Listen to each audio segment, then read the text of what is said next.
গল্প পাঠ। আজকের গল্প সুচিত্রা ভট্টাচার্যের অস্তরাগ।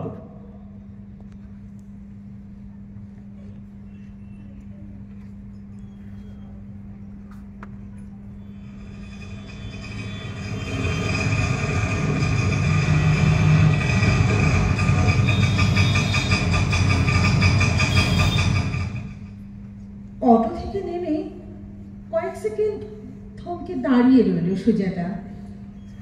মনে মনে ঝালিয়ে নিল ঠিকানাটা।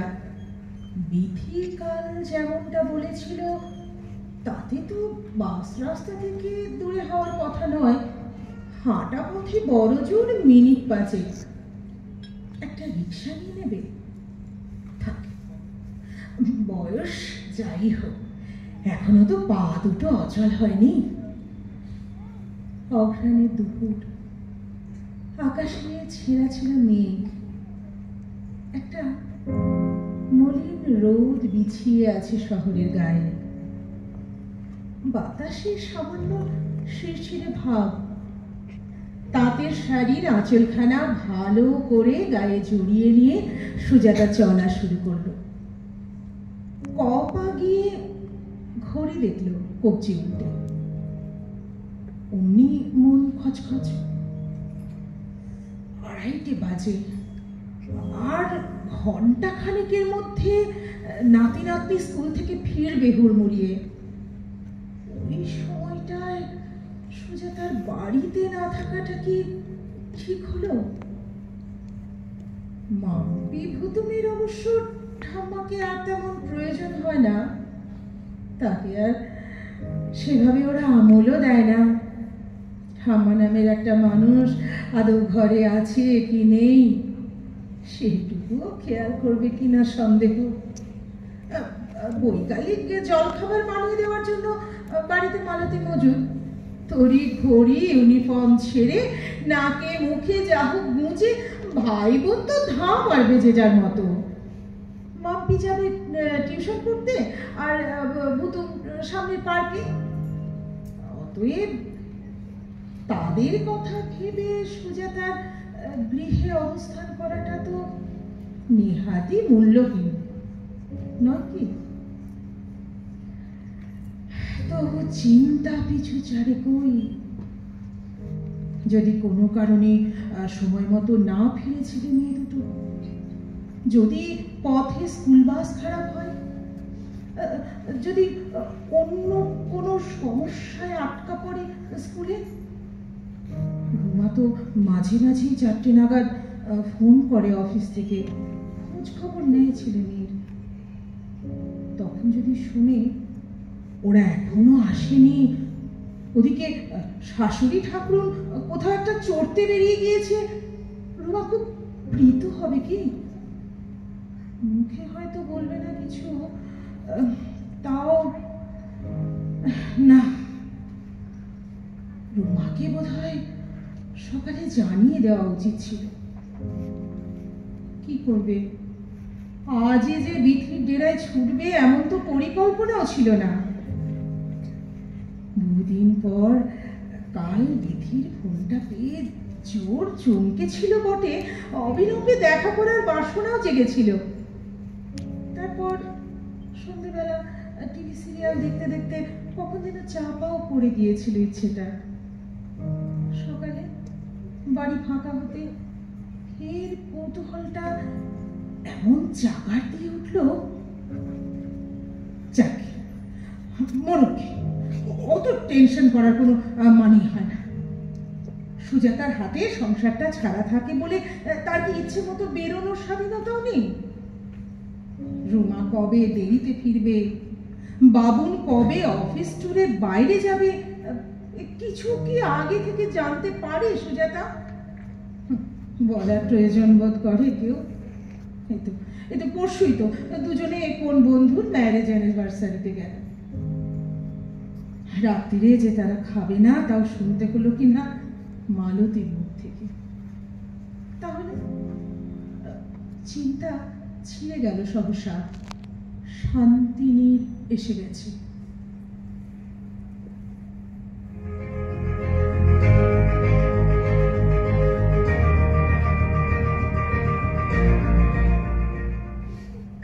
গেটের গায়ে সাদা হরফে লেখা নাম ঠিকানাটা চোখ কুঁচকে একবার পড়ল সুজাতা। তারপর চশমা ঠিক করে ভেজানো গেট ঠেলে ঢুকেছে অন্দরে।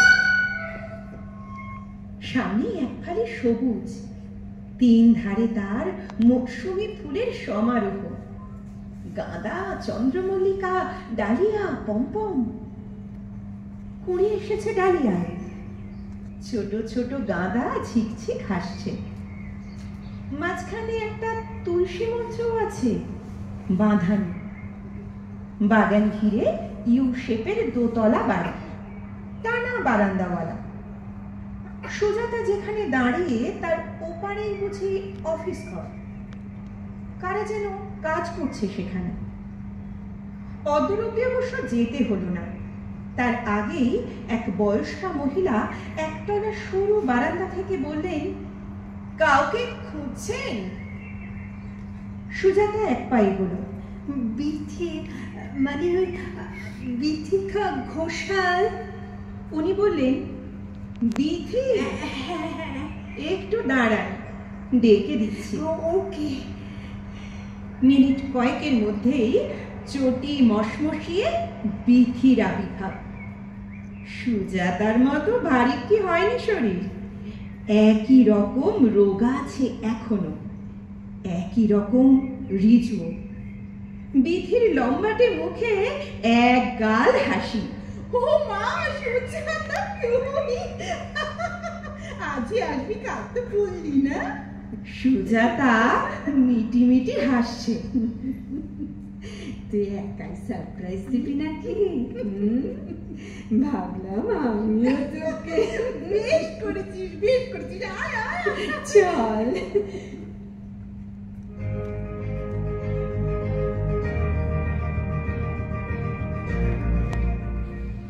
হাত ধরে প্রায় কিশোরীর উচ্ছলতায় সুজাতাকে দোতলায় নিয়ে এলো বিথি।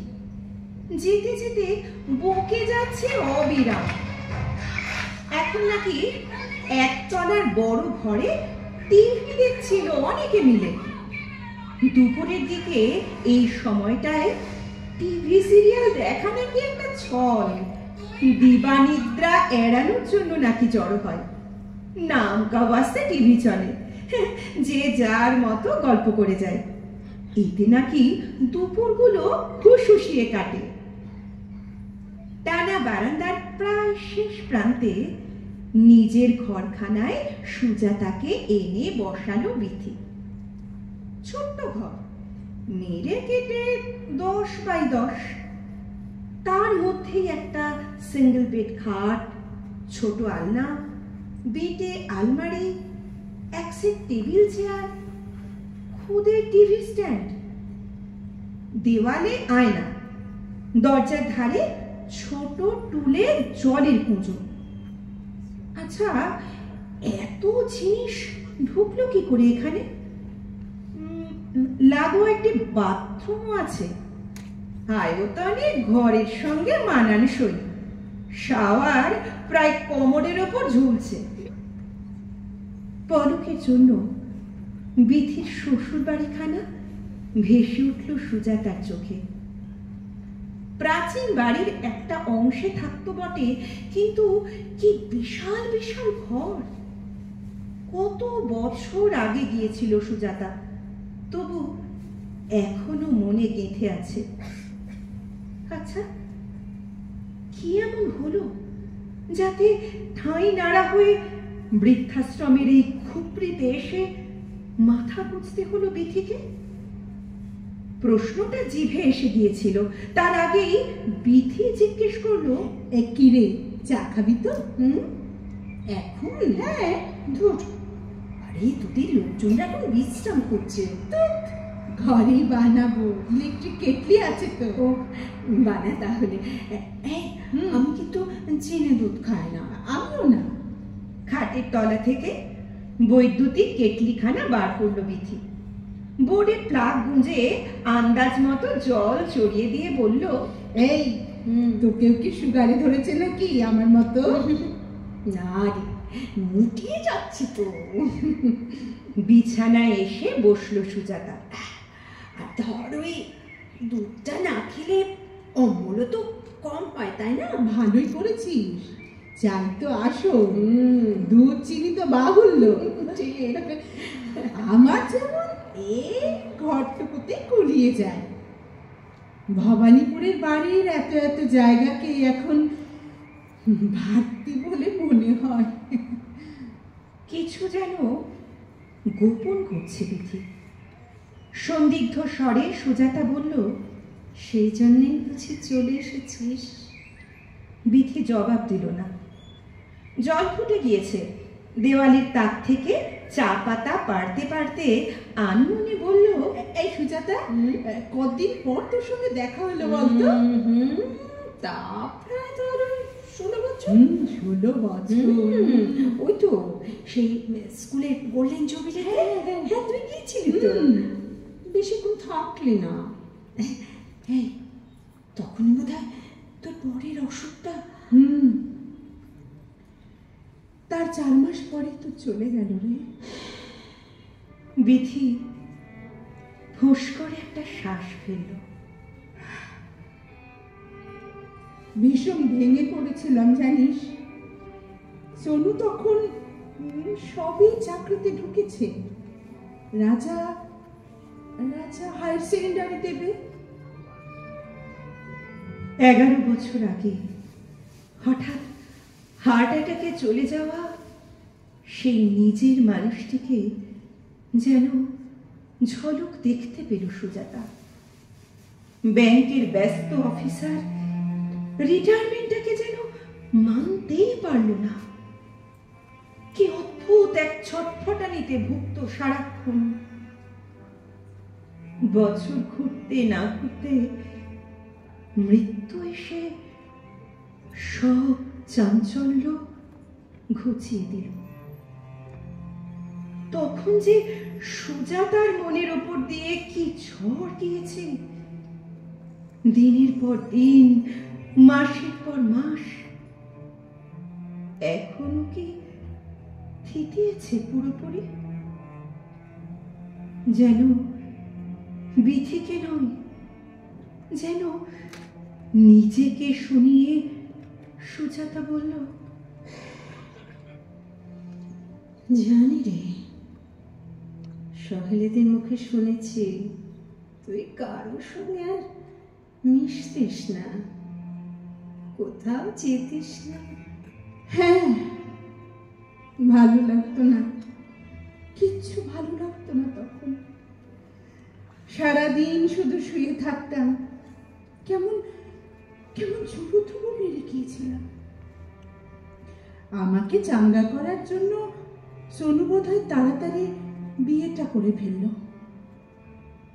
সুজাতাকে চায়ের কাপ বাড়িয়ে দিয়ে ম্লান হাসল বিথি। কিন্তু লাভ কি হলো? সোনুর বউকে নতুন খেলনা ভেবে ঘুরে পিঠে মানুষ করতে চাইলাম, তবে তাই কি হয়? সে এখনকার মেয়ে, সে মানবে কেন? হঠাৎ একদিন শুনলাম ছেলে চাকরি বদলে চলে যাচ্ছে দিল্লি। জানিস, তখন বুঝিনি, ছেলের বউকে চরম স্বার্থপর ভেবেছি। এখন টের পাই আমার পুতুল খেলার বাড়াবাড়িতে অতিষ্ঠ হয়ে তারা পালিয়েছে।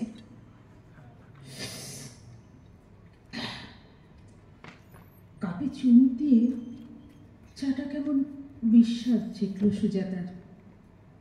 বাবুন আর রুমার সঙ্গে তার সম্পর্কটা ঠিক এই ধরনের নয় ঠিকই, তবে বাবুনের বিয়ের জন্য সে উঠে পড়ে লেগেছিল অনেকটা তো সেই কারণেই। বাবুনের বউ তার সঙ্গী হবে, তাকে একাকিত্ব থেকে মুক্তি দেবে।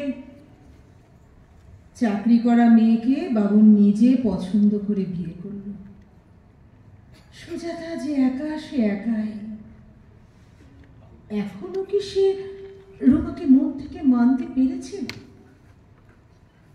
মাঝখান থেকে সে বনে গিয়েছে বাবুন আর রুমার সংসারের পাহারাদার। মনোবেদনা গোপন রেখে সুজাতা আলগোছে প্রশ্ন করল। এই, তোর ওই বড় ছেলে কি এখনো দিল্লিতে? না, আরো দূরে, দুবাই চলে গিয়েছে। ও, আর ছোটটার কি খবর? এখানেই আছে, চাকরি বাকরি করছে। বাহ, বিয়ে দিয়েছিস তো? আমি আর দেওয়া দিতে ছিলাম না, নিজেরাই করেছে। বিক্রি খালি কাপ দুখানা রাখলো টেবিলে। কি যেন ভাবতে ভাবতে ছিটের পর্দা ঘেরা জানলায় গিয়ে দাঁড়িয়েছে। আপন মনে বলল, ঠিক করেছিলাম, এবার আর কোনো কিছুতে নাক গলাবো না, যথাসম্ভব দূরে দূরে থাকবো। তাতেও কি স্বস্তি মিলল? না, হ্যাঁ বলে অসুবিধাটা কি হলো? অসুবিধে? সংসারে ওটাই তো আয়রানি রে। তুই ভাববি এক, লোকে তোকে বুঝবে আর এক। বিথি পায়ে পায়ে খাটে ফিরল। সুজাতার মুখোমুখি বসে বলল, জানিস, রাজা রাজার বউয়ের মনে হতে লাগলো ওদের আমি সহ্য করতে পারি না। নরমভাবে কিছু বললে ভাবে প্যাঁচ কষছি। স্বর করা হলে তো কথাই নেই, দুজনে হুলুস্থুলু বাঁধিয়ে পাড়া মাথায় করবে। এমন একটা অবস্থা দাঁড়ালো, শামুকের মতো খুলে খুঁটিয়ে থাকি। না, তখনই ভেবে দেখলাম, যত সামান্য সঞ্চয় তো আছে, ফ্যামিলি পেনশনও কিছু খারাপ পাই না, ওই দিয়ে কোনো মতে যদি। পড়লে ঝমে চলে এলি। সহজে এন্ট্রি পাইনি মাথায়? হ্যাঁ, দরখাস্ত করে লাইন দিয়ে বসেছিলাম। কপাল ভালো, হঠাৎ 2-3টে সিট একসঙ্গে খালি হলো এখানে। বলছিলাম যে ছেলের বউ আসতে দিল? প্রথমে খানি কাণ্ডই করছিল। আরে বাবা, লোকের কাছে মুখ দেখানো বলেও তো একটা কথা আছে না। তবে আমার জেদের সঙ্গে পেরে উঠল না। সুজাতা খানিক ভাবার চেষ্টা করলো, সে যদি এরকম চলে আসতে চায়, কি প্রতিক্রিয়া হবে বাবুন রুমার? মাম্পি ভূতমুখী মেনে নিতে পারবে? প্রস্তাবটা পেরে একবার পরখ করে দেখলে হয়। হঠাৎই সুজাতার গা শিরশির করে উঠল। কেন যে করলো, তাড়াতাড়ি বলে উঠল, আচ্ছা, তুই 6 মাস হলো এসেছিস, তাই না রে?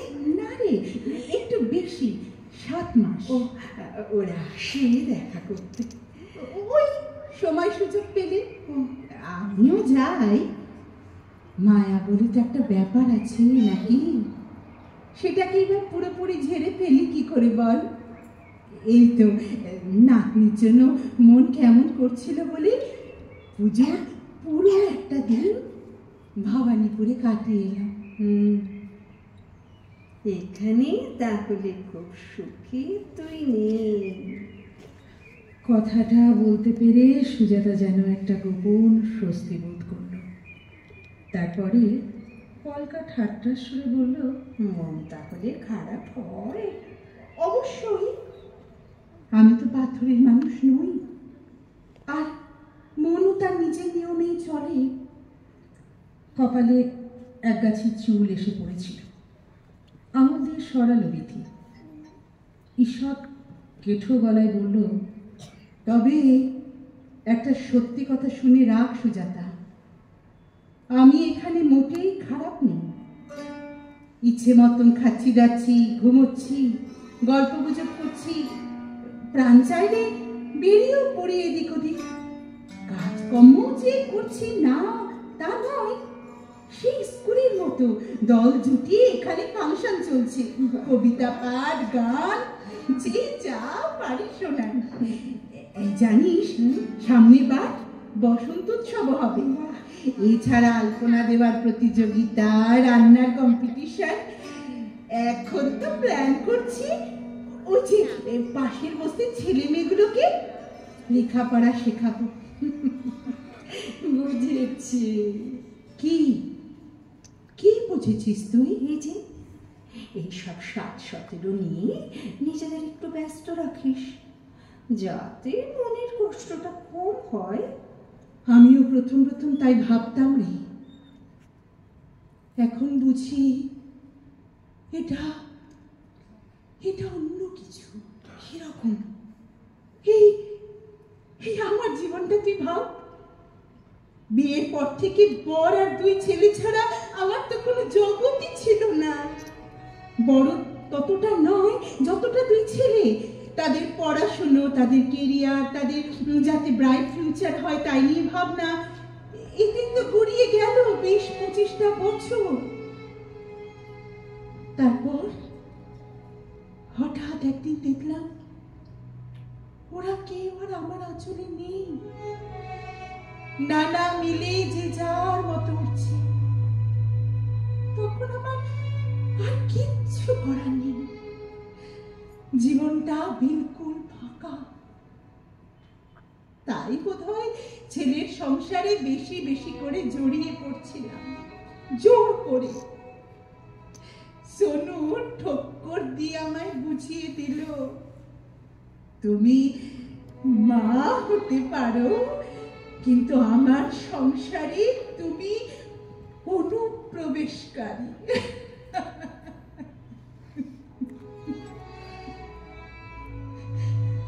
অনুপ্রবেশকারী। সেটা এমনই মজ্জায় মিশে গেল, রাজার সংসারে আর স্বাভাবিক হতে পারলাম না। এখানে এসে টের পাচ্ছি, জানিস,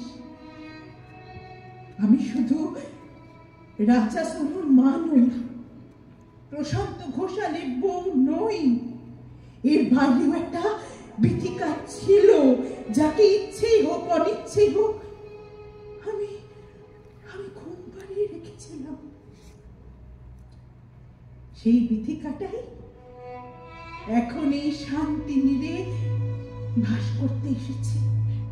যতদিন শরীর সক্ষম থাকবে, কিংবা এখানকার দীপালিদি রত্নাদির মতো বিব্রতি ধরবে না, ততদিন তো, হ্যাঁ, ততদিন তো নতুন বিথিকাটা তার মতো করে বাঁচুক। সুজাতা আচ্ছন্নের মতো শুনছিল। অস্ফুটে বলল, তুই যে ভালো আছিস সেটা দেখানোর জন্যই বুঝি আমায় ডাকলি? না না রে, ঠিক তা নয়। আসলে মাঝে মাঝে ছোটবেলার বন্ধুদের কথা খুব মনে পড়ে, তো খুব জানতে ইচ্ছে করে, জানিস, তারা কি কেমন আছে। এই সুজাতা, তুই নিশ্চয়ই খারাপ নেই। চাকরি বাকরি করতিস, তোর নিজের একটা পৃথিবী ছিল। শুনেছি তোর ছেলেও নাকি খুব বুঝতা।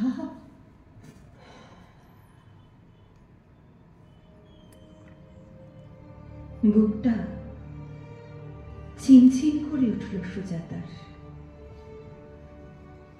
সত্যি কি তার কোনো আলাদা ভুবন ছিল? আছে। ঘরোয়া গৃহবধূ বিথির সঙ্গে তার যাপিত জীবনে কতটুকুই বা তফাৎ। হ্যাঁ, বাবুন রুমা যথেষ্ট ভদ্র, শালীন, মাকে খুব একটা অযত্ন করে না, কিন্তু তাতে কি সুজাতার অবস্থানের কিছু অদল বদল ঘটেছে?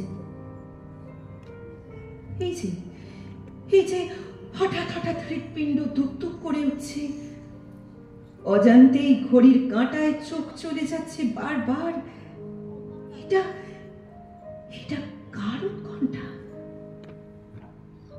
মাম্পি ভুতুমের ঠাম্মার, রুমার শাশুড়ির, বাবুনের মায়ের? অন্তত সুজাতার যে নয়, এ তো হলফ করে বলতে পারে সুজাতা। অঘ্রাণের দুপুর কখন বিকেলে মিশে গিয়েছে। এক টানা বক বক করেই চলেছে বিথি।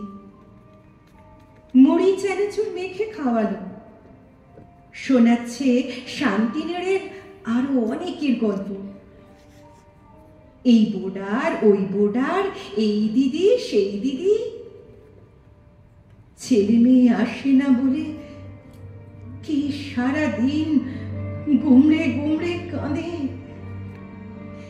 কে কবিরাজে কাটলেট কিনে এনে লুকিয়ে লুকিয়ে খায়।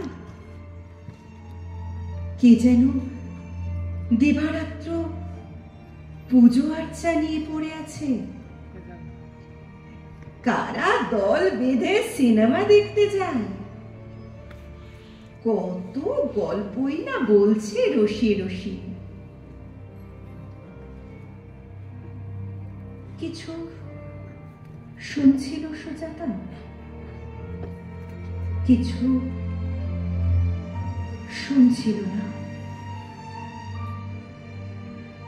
কেবলই তার মনে হচ্ছিল না এলেই বুঝি ভালো হতো।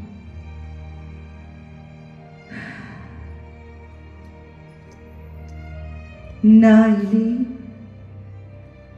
হয়তো হয়তো ভালো হতো।